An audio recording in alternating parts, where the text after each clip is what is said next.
특히 농업계에서 많이 이야기되는 것이 네덜란드 얘기를 많이 하죠. 네덜란드가 어떻다. 네덜란드 아시는 분 아시죠? 제가 네덜란드에서 사실은 학위를 했고 공부했지 않습니까? 근데 네덜란드는 우리하고 많이 다릅니다.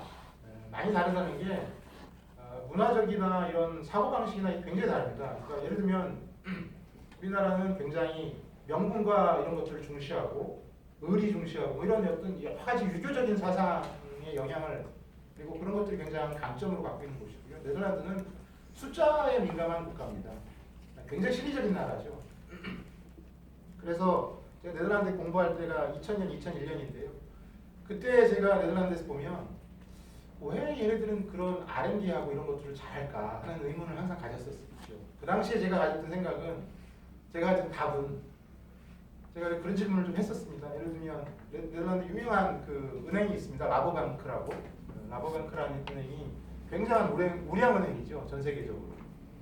그 라보뱅크에 연구하는 파트가 있어요. R&D 하는 파트가 있어서 그 사람 학교에 와서 강연을 할 때 제가 라보뱅크의 연구 과제들을 쭉 보면 굉장히 그 시대를 앞서가는 과제들이 많이 있는데 그 연구 과제를 누가 선정하느냐?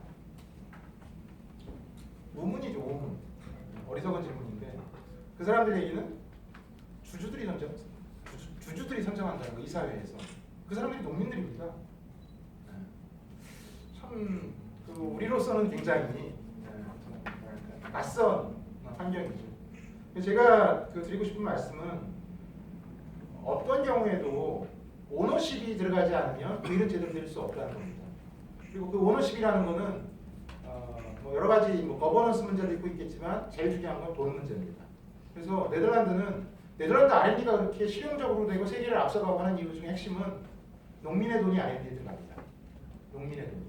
농민의 돈이 들어가기 때문에 이 두 눈 부릅뜨고 다 보고 있습니다. 보고 있기 때문에 연구하는 사람이 긴장할 수밖에 없고요. 그 연구하는 것들에 대해서 엄격하게 평가하고요. 그 평가가 막 피드백이 됩니다.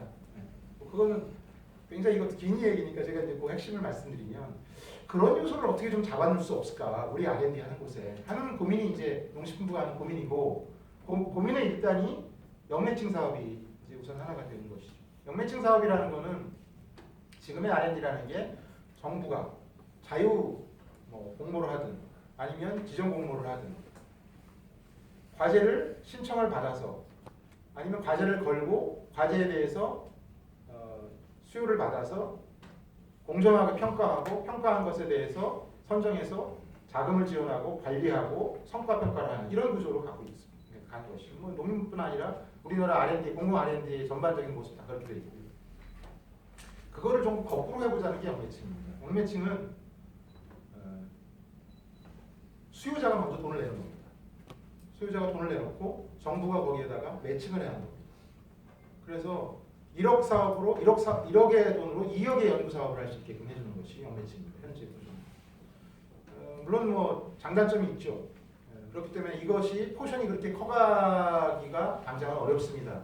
그래서 저희가 한 예산이 한 41억 정도 되거든요. 올해 예산 따지면. 그래서 올해 신규 사업, 그러니까 계속 사업도 있고 그러니까 신규 사업으로 역매칭 사업에 저희가 가지고 있었던 돈이 25억이었습니다. 25억이라는 돈은 농업계에서 농민단체든 농업을 하는 뭐 회사든 아니 농민이든 뭐 거기에다가 이런 걸 하고 싶다고 손을 들고 나와서 제안을 하면 정부가 반을 같이 해서 연구를 R&D를 할 수 있게 이런 거였거든요. 너무너무 창피한 이야기인데 25억을 거의 사실 억지로 채우지 못했어요. 그러니까 농업 분야에서 25억이라는 R&D를 소진을 못한 겁니다. 그러니까 R&D가 중요하고 R&D가 필요하다고는 하는데 돈을 내놓으라 보면 없어요. 돈만 없는 게 아니라 과제에 대한 제안 자체를 잘 안 하십니다. 제가 제네바 갔다 와서 6개월 동안 검역본부의 연구부장이라는 자리에서 한 6개월 일을 하면서 보니까 검역본부가 가축 질병과 관련된 수의과학과 관련된 일을 하는데 거기도 R&D 부서기 때문에 신청을 받아서 R&D 기획과제를 하는데 상상도 단체들하고 이렇게 이런 만남은 거기는 곧잘 합니다. 자주 하는데 예를 들면 품목 단체나 이런 데서 이거 R&D 해달라고 요청하는 게 아주 드뭅니다. 거의 없어요. 그러니까 연구자들이 하고 싶은 R&D를 합니다. 그러니까 무엇이 어디에서부터 누가 뭐 잘잘못을 따지는 게 아니라 조금 이 풍토는 좀 바꿔가야 되겠다는 생각을 제가 갖고 있고, 이제 그런 것들에 이제 또 하나 그런 것들을 해소하기 위한 하나의 이제 저희들 나름대로는 아이디어로 이제 역매칭을 조금 더 넓혀가고자 하는 취지로 이제 하는 것입니다. 그래서 저희가 생각하기에는 이게 좀 잘 알려지지 않아서 혹은 이게 나름대로 초기 단계니까 그럴 것이라고 생각하고 조금 더 적극적으로 설명도 드리고 적극적으로 그것에 대해서 성과도 낼 수 있도록 더 노력을 하고 이렇게 할 생각입니다. 그래서 16페이지 그 뒷장하고 이제 이게 역매칭에 대해서 역매칭이 어떻게 굉장히 유연한 형태로 그러니까 오너십이 있는 만큼 그 제한한 곳에 상당 부분 입장에서 과제 관리라든가 이런 것들, 그 다음에 끝난 다음에 연구 성과에 대한 소유권 문제라든가 이런 것들을 저희가 해나가고 있다는 그런 말씀을 드리는 것입니다. 끝으로 역매칭 시범조사 과제 리스트가 쭉 있죠. 있는데 이제 저는 이제 되게 아쉬운 마음을 갖고 있었는데 또 어떤 자리에서 어느 분은 또 제가 이제 그 자리에 있는지 모르고 그분은 어디에서 이제 발표하시면서 그 얘기하더라고요. 이게 있어가지고 자기들이 그 이제 과제를 제안하거나 또 그러니까 과제를 제안해서 하려면 시간도 많이 걸리고 그러니까 여러 가지를 준비해야 되고 이런 것들이 있는데 자기는 급하게 좀 할 게 있는데 이런 역매칭을 이용해서 굉장히 자기가 하고 싶은 일을 하고 있다 이런 얘기를 들었을 때 이게 뭐 필요한 분들 좀 정말 거기에 대해서 그런 요소가 있겠구나 하는 제가 나름대로는 의미를 더 찾을 수 있었습니다. 끝으로 드릴 말씀은 이제 공채 현안 해결 리빙랩 프로젝트인데 이것도 마찬가지입니다. 참여형 R&D를 저희가 하겠다는 거죠. 참여형 R&D.